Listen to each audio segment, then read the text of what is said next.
sa dalawang misyonero na nais malaman kung ano nga ba ang atom. Hindi nila malaman kung ano nga ba ang ulan. Kaya naman si Shavina ay nagtanong sa kanyang partner, sir, na si JC. Masayang-masaya na nga si Ate Shavina. Ulitin ang lahat.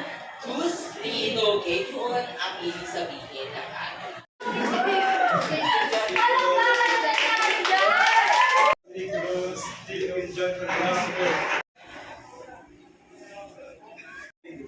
One of the followers of Epicurus.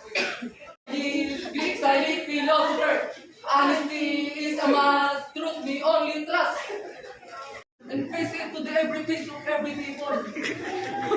As he was searching for an honest man. Honesty is a must, the truth we only trust.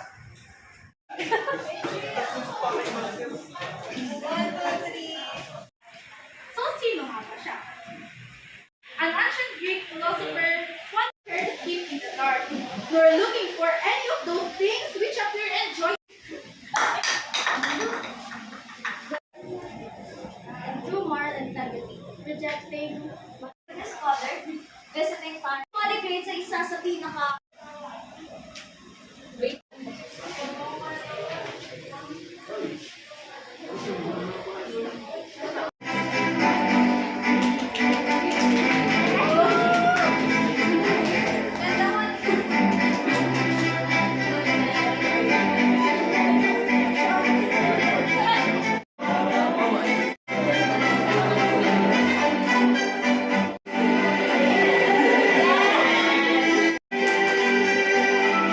Now, let's welcome the Sangres of Philosophy!